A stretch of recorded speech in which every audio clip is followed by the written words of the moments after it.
evening, Gal. Thank you very much for doing the second episode with SoldOnHive about Hiveterminal. Thank you very much for having me. Oh, absolute pleasure. If we could kick off with you giving us a little bit of background, a business background about yourself, that'd be fab. Yeah, so basically, I like to introduce myself as a project manager or a manager that was once a developer and is now developed sort of more into a non-technical team lead. I code on the side, but I'm not really that skilled at coding. The way I got into development was basically I was asked to build a website for a friend or for an NGO in 2006, and then I stuck with it, on and off. And in 2016, I decided to go into tech full time. And shortly after that, the opportunity came for me to join Hiveterminal, and it was a great opportunity for me at that time. I had no idea about any of the things, I had no idea about crypto, but I didn't understand the technical aspects of it. And I basically went from sort of supporting role to community manager to platform delivery lead. And now I'm sort of combining the three of those roles. Okay, yeah, similar for me. I was asked to build a website, and that was the first website I built. I dread to think how bad my code was. If I think back at it, it would have been shameful. Yeah, it's you always regret the code you write, X years later, but it works. If it works, it's fine. Yeah, definitely. That's the way you have to look at it. And how were your new roles? So you're coming back to Hiveterminal. It's great because you're one of the OGs, and you've always been a good link between the team and the community. How do you see your role changing and developing? Obviously, Bonnart's talked a bit. You're going to be involved more in the marketing side of things. Yeah, so basically, the way this happened is, so first I never really explained the story of why I left Hiveterminal, and it was not in any way bad blood between the team and me.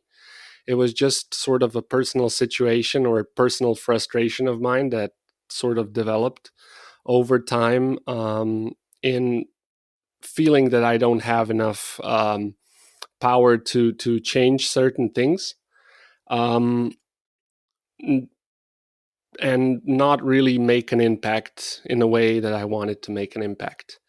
And I stayed with the team sort of in a half role, because I just didn't want to leave them at a crucial time when the VC company was actually coming in and they were trying to expand to new markets. And I really felt that I was still in love with Hiveterminal as a product in some way. And I was really glad that I got the opportunity to work with them in the first place. And it seemed like a really ugly way for me to just walk away completely. And I stayed in that role for a while, and tried to see life outside Hiveterminal. And 2 years later, or almost 2 years later, basically, I'm like Bilbo Baggins. I'm there and back again. What changed for me? I think the role itself, it's not going to change drastically. But what changed for me is, with Bonnart and the new structure that we have in terms of ownership, I think for the first time in a long time, there was a feeling that we can change or rethink anything. It was not building on a foundation that we knew was kind of flawed, but not really solid. And, but you're still trying to push that one feature up. Now we have basically, this has been approached in a way where, green light has been given by management to say, you can change anything you want to change. That being the business model, that being the technical aspects of it. And what I really appreciate, and I think that's one of the strong points of Hiveterminal, is that the management team has always been quite good at listening to employee feedback of employees that are actually doing the work. So that sort of gave me new life inside Hiveterminal, and I really was able to kind of, from an outside perspective, reflect on what we've done so far and where we would like to maybe take the product in the future. That's interesting. Yeah, I would say. I mean, obviously, I've through time, I've had a good relationship with the team and communicated maybe more with the team than some other community members. I know that other community members have communicated directly with the team, but yeah, it was. Yeah, it felt like, and feedback obviously from Oliver, who worked a long time at the team, was he cited freedom and the choice to make things and do things. He cited feeling a bit kind of frustrated and isolated, and I guess I guess that's the thing when you're starting a company, you're kind of wedded to the idea of it, and it's scary. Maybe it's scary to a degree to go, no, we're slightly wrong, and we need to change and adapt. And that comes with experience, having gone through the process, which I guess like Bonnard has with the experience he has. He's worked for multiple startups. You can see that it's okay to adapt and improve what you do and accept that some things haven't worked great. Yeah, I mean, from my perspective, it was just, it was, I think there was a time when, development was inside the company was viewed as maybe more of an expense than it was a way to actually, have Hive Terminal be successful. And I think I still believe that Hive Terminal fundamentally is an IT company. It's not, a factoring company so much. And the minute you kind of stop implementing features is and your product, if your product is not like top of the line at that moment, it's going to wither, in the time it takes you. And what I would like to see more is just basically, um, we are trying to now find a way to talk more with the users, because I think that some of the software we have made in the past has been done sort of in a vacuum, not just inside the company, but just in a vacuum where we haven't reached out to people who are supposed to be using us and find a role for us or a place for us in bringing the value to different stakeholders that are in the ecosystem. So I think we shouldn't approach it at all, and I think that's something we share in the management group. Is we're not going to approach it from an expert level. We know everything. We'll just show you how it's done, and please join us. But we really want to be sort of humble servants on that way and say, listen, we don't know everything. We're trying to find a way for us to help you. How would we do this? And I think some of those stocks are already paying off. Yeah, I think it's a really honest and nice, positive thing for you guys to say. I think working in vacuum is never a good idea. Yeah, you've got to listen to your users. Maybe not everything they asked for, but allow some sensible stuff through. Right, our next question comes from Mira, and he was interested in finding out whether you'd filled the advertising roles, because I think some of the listings had disappeared for those, and when you would like to see, or maybe even expect to see, some action in the DACH region. So basically, the roles we're looking for, and we have teased in the last blog post about our offices in Switzerland, they haven't been filled yet.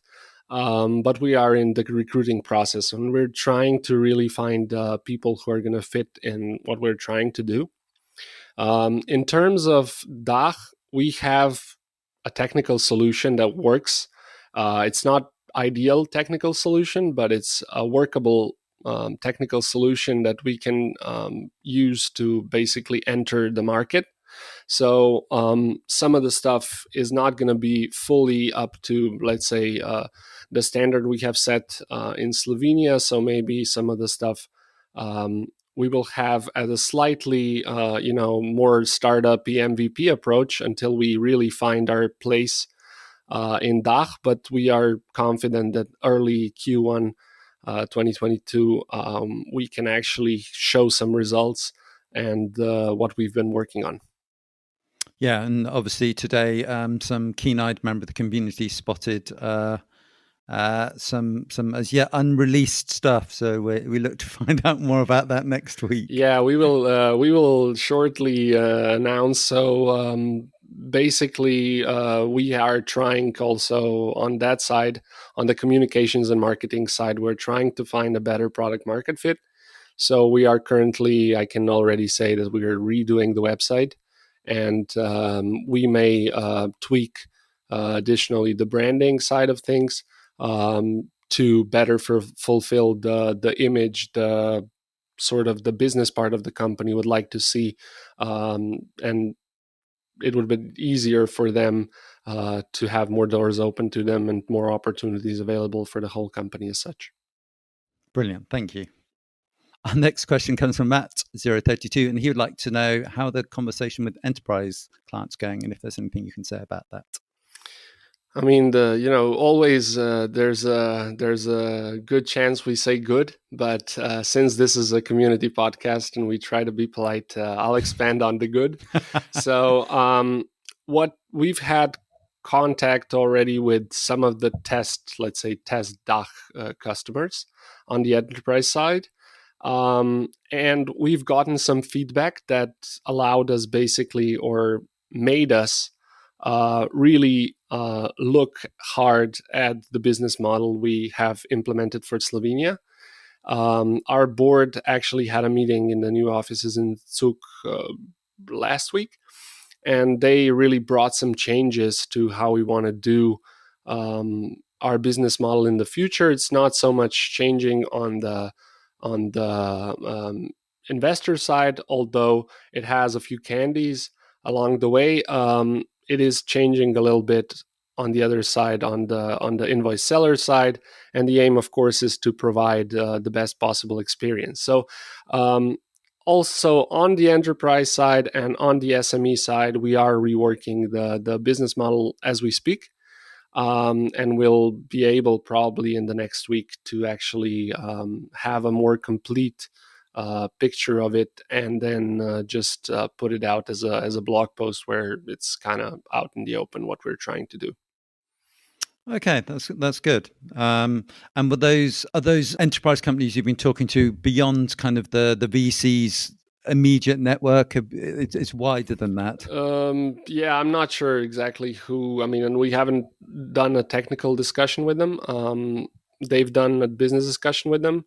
What I think is one of the avenues we may end up going is to set ourselves up in the integrator role, which means we're actually helping wire up their ERP systems into the Hiveterminal, versus saying, here's an API, find a developer who's going to do it for you, and send them off on this very difficult, potentially, and costly path. So we may end up being in the role down the line where we are actually performing those services and trying to sort of do like pull marketing, I would say. But also, I mean, I think that they highlighted some of the problems they are having, not just on the enterprise side, on the investor side, on this side. So there's a lot of back and forth right now in terms of what we want to have. I think we're quite set on we're tweaking some numbers, but I mean, we have sort of an upgrade to the current system, and hopefully we can show it in its full, fulfilling its full potential by Q1 2022. Next question is from Christopher, and he asks, does Hiveterminal intend to look at a layer 2 solution such as Polygon? Obviously, there's a lot of people who are interested in the token, so they're very much appreciative of gas costs and Ethereum. And it'd be great if we could all fix that, but there's no way around that. Obviously, for those that don't know, Polygon effectively is a layer 2 solution. It works on the side of Ethereum, so it costs a lot less to do transactions. And obviously the team must be paying gas fees when they're recording the sales of invoices. So something that affecting you guys directly as well. So I mean, the short answer is that we will be looking at every possible aspect, and that includes the blockchain. And the non-popular segment of that is that, we've come into this game in 2017 where it was 7 transactions per second, and on Ethereum chains, and Vitalik was saying, we can do 1 million, and we said great, and we're still, it's 3 years later, 4 years later, and we're still at 7. And in segments of our platform, I think that is sort of partially ruining the user experience. We have had cases where people are trying to buy multiple invoices, but they have to wait for the system to respond. So blockchain might get axed on some of the aspects, but we are definitely looking for a more scalable solution in terms of still having it inside the product, because we believe that it has really good strong points. But currently, we're only interested in actually using it on those strong points, not necessarily as a whole system anymore. So that's the short of it. I think in the coming months, also the way we do invoice verification will change. It's not that we don't want to communicate our numbers publicly anymore. We are hoping that we will also have like a public API endpoint that we can basically have community join. But currently, like you said, I mean, the tax, the gas fees are not just costing us a ridiculous amount of money, which is also something that the blockchain systems were supposed to fix. If you look at the 2017-ish white papers. It's, I mean, really right now, I think there are some interesting projects going around that have scalable solutions, and we might plop the platform onto those. But until we decide, and there's a bigger story that's not just a technical story tied to it, and it's something we've also actively discussed, we're going to keep it like that, but we will remove some of the unnecessary internal workings in the meantime, so that we have an increase in speed, that we also have a less complex system to build upon, and that potentially we can have an easier time with Calmia onboarding new developers onto the product as our appetites grow and as our needs grow across the DACH markets. Okay, yeah, that sounds sensible. Using the technology where it makes sense to use it, not just being blockchain for the sake of blockchain, basically. Yeah, it's yeah. I mean, I guess Hiveterminal has never been in the purest sense of blockchain sense, and where originally the code base was out there, but that was only for a brief period of time. It doesn't make sense to go. I mean, currently with the gas fees, in some aspects, we're taking basically a loss. Some even on things that we were supposed to be gaining. It's like and you're trying to move the tokens around from the OTC wallet to the main wallet to some other wallet, and you're just switching it around, and you're paying basically, in the end, you look at the costs and you're paying more than what you've basically taken from the customer. And it's like, why are we not doing this in a database? And it can just sit on top of it, because I mean, the way it was designed in the beginning, it was supposed to be like, there will be nodes that will be run by outside parties. And that made sense. We had basically then, sort of a blockchain distributed system. But if we're running all the nodes, then the system doesn't make sense, because there is no verification to the outside party. There is no interest of us to really be saying, host your nodes, Jeremy, set up a server and host your node, so that you can know what we're doing. So, and in that aspect, we're trying to basically, like I said, axe the blockchain in some aspects, but we're still very much We would like to be very much transparent in what we're doing. That means recording all the numbers of invoices, not just the ones that hit the market, but also on the other side.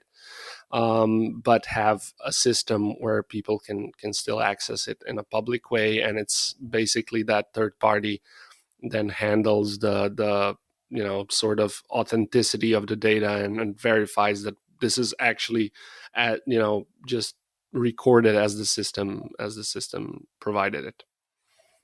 Okay, that makes sense. I didn't know I have to say I never knew. I don't know if anyone ever appreciated that was the plan, to have separate nodes running. Yeah, So that was verifying it. sort of a very very early solution, because I think there was a lot of talk about going dApps and trying to maybe even go off chain, on chain, for some stuff, but it was just technically too complex. I think it was, I always consider Hiveterminal as sort of a cathedral that's built in a vacuum, and it's unnecessarily complex. You can have like two people go to church, but you build a cathedral that's like houses 7,000 people. It's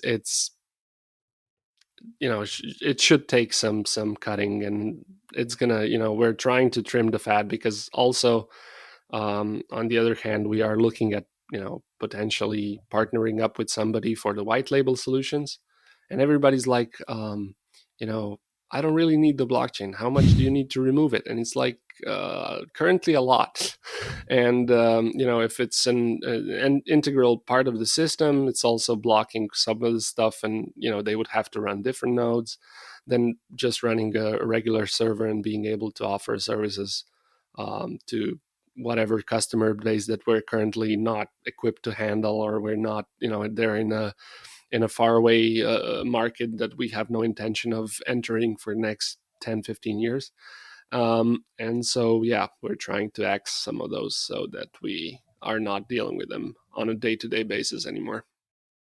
Yeah, and make development quicker, more efficient, Yeah. and to add the new features in. Yeah, cool.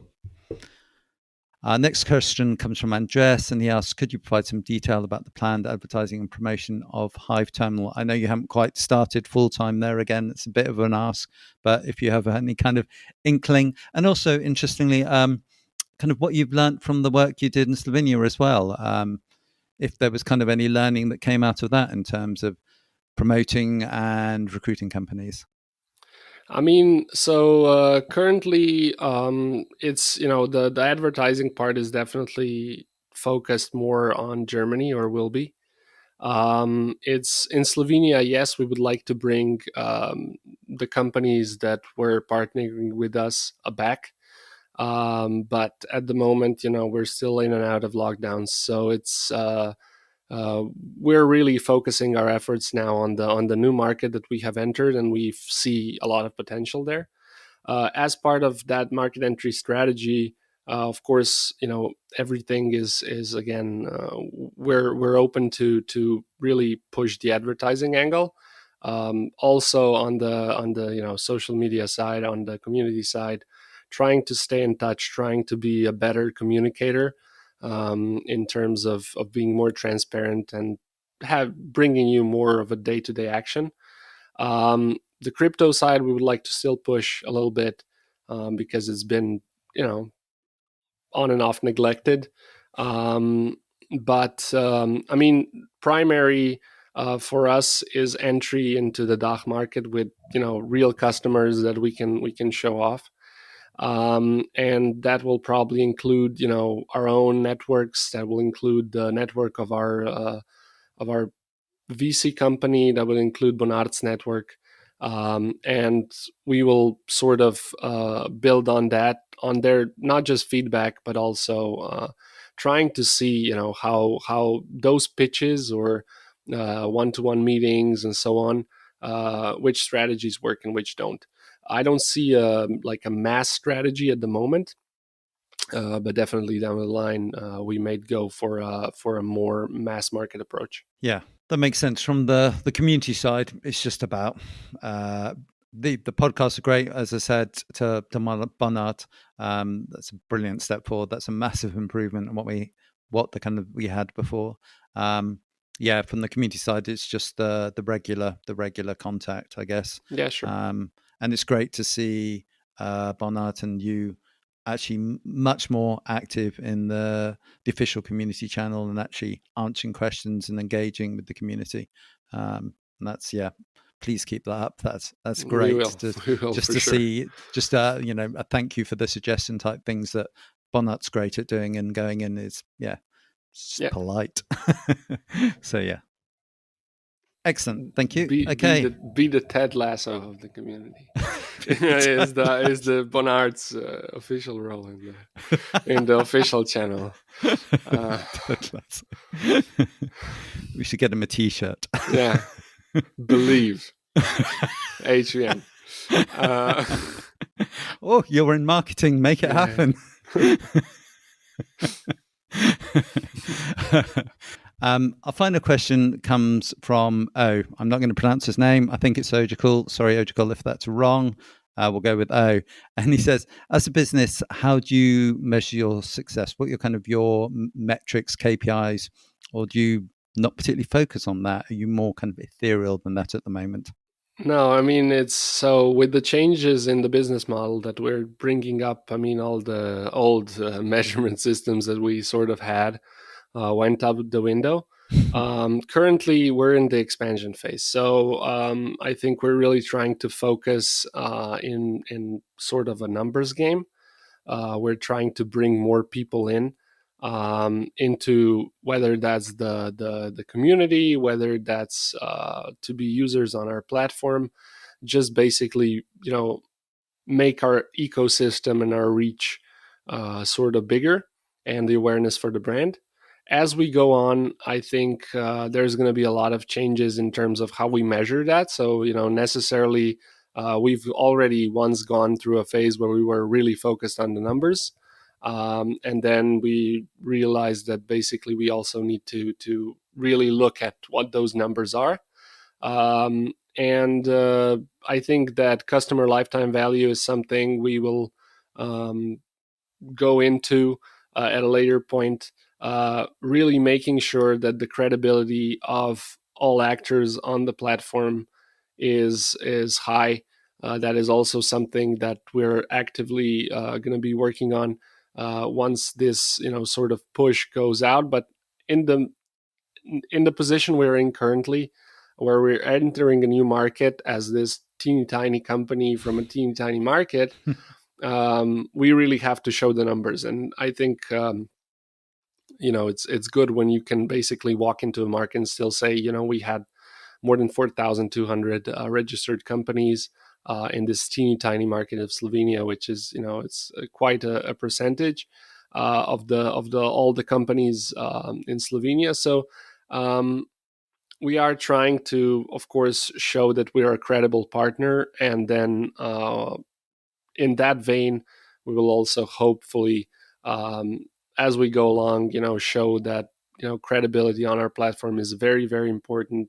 Same as transparency, and we can really bring that into the business model that we're currently in. So, is that how you would suggest? To me, one of the trends, and one of the ways it's been suggested in the community to look at the business is that you've got to look at Bonnard as coming in, the new VC as a reset, effectively. So maybe look at Hiveterminal as a startup prior to that. It's more than a startup because it's obviously done a lot of learning. It's signed up a lot of customers, and by that metric, that is a success. But the reality is, it's because you're taking a look internally at the systems, at the business model. It's not moving on. It's taking almost a step back rather than following the same path to go, right, here's a better route. And so there's going to be that growth phase again. It's going to have to build up again. Would that be fair? I mean, it's some of the just the fundamentals we have to look at. I mean, we haven't been able to establish. I know there's a lot of questions about can you do a mass marketing effort? Yes, we can, but we haven't been able to find a sustainable digital channel in Slovenia, let's say, to really push our platform on a digital side. We were always very successful in face-to-faces, when mass events. We would sign up a lot of people, convince them to join, and some of those are still, with us and so on. But really, a sustainable channel is very hard to build. And then when you put that into, Germany versus Slovenia, or Switzerland versus Slovenia, if you don't have like a concrete strategy, when you're, I don't know, I know that 2 years ago when we were doing the assessment of how much we would need for Germany, it was, the price of click was, 3-4 times as much as Slovenia. So it was just, why are we doing something if we don't know what we're doing? And also, I think that, to a degree, I think a lot of Slovene startups fall into this same trap, which is, first we'll do Slovenia and then we'll go outside. And it's a very specific market. And the solutions that you're bringing for that market, and to combat some of this, either it's mentality or some of the other stuff, is not necessarily something that will differentiate you when you're entering the sort of a global market. And it would be better for a lot of Slovene companies to just go out immediately without even touching their home market, because the tendency is then to go from the home market to the Balkans, to the ex-Yugoslavia countries, and sort of take this where it's like, the price sensitivity rises every time you're entering a new market, and is just basically a very difficult spiral to get out of. On the other hand, if you go outside, if you go to the West, if you go to, I don't know, even, Germany, Austria, Italy, somewhere, and you make it there, Slovenes had the tendency of being like, this company is good because they made it outside. They hated you when you were in Slovenia.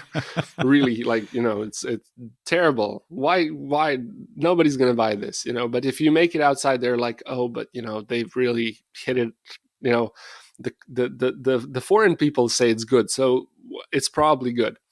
And it's sort of, I think that was there was a feeling that it's going to be much easier in Slovenia, because we all have our networks, we all have our connections. But then you see that basically there are some things that are beyond that, and that perhaps just by sheer volume we could build a more stable base just by skipping Slovenia altogether and saying, we can try somewhere else.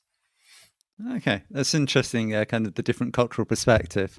Um, yeah, it's like apps. A lot of them, I think it's New Zealand used to be the number one place you go and launch an app, basically, because large English speaking community, but not too big, and they're kind of similar to the British, American. Yeah, and it was people chose New Zealand. Yeah, it's crazy what we do. It's like, can we test this? Yes, we can. It's always possible. Like, I'm trying to push the technical reality. Like, is it possible? Yes, everything is possible in technology. What's the budget? It's like, That's very true. can I take, is it technically possible to get a vehicle to Mars? Yes, possible. Elon Musk spent 12 years and X amount of dollars. Do Yeah, you but have then that budget? It's possible. If you don't, we have a technical reality, we have a car. So it's a good way of looking at it. Yeah, that's true. yeah, You can just so chuck money at it. Yeah. it's like everything is doable, but you have to tell me whether we have the resources, the money, the X, the patience. Basically, in the end, for a lot of companies, is like, are you willing to sit here for 2 years while we try to make this car into semi plane? And so yeah.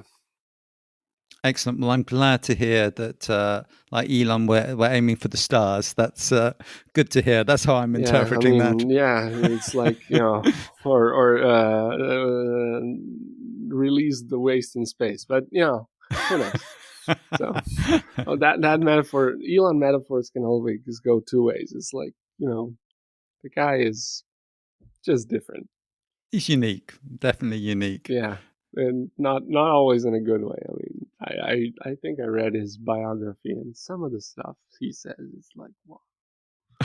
It's just like, I don't know. But he was asking, and I think it was in an interview. I don't think it was in the biography. And they asked him, like, so, how about your family life when you come home from all, you're doing X amount of companies, and you come home and you're trying to, what do you do? And it's like, yeah, I really like this time I'm spending with my kids because it's a good time for me to catch up on email. It's just like, okay, fine. Yeah. You catch up Maybe on he email. maybe he's emailing the kids. Who knows? Yeah, it's like, Yeah. Yeah. Yeah. There's definitely a bit more to life than that, I think. yeah, hopefully. I mean, if we're all just stuck in front of computers every day, it's just like, it's a sad way to live. This is true. Very true. Well, thank you ever so much there, Gail. It's been really great to talk to you, and really interesting to hear from someone who's been involved in the project, on and a bit off and now back on again. So thank you ever so much for your time. Thank you for your time. Thank you for your effort. Thanks, community, for the questions and for sticking out with us even when we're not moving super fast. It's really much appreciated, all the support we get from you, and we are striving to get better on a lot of areas. And hopefully, in Q1 2022, there is a lot of things we can show to you. Brilliant. Thank you.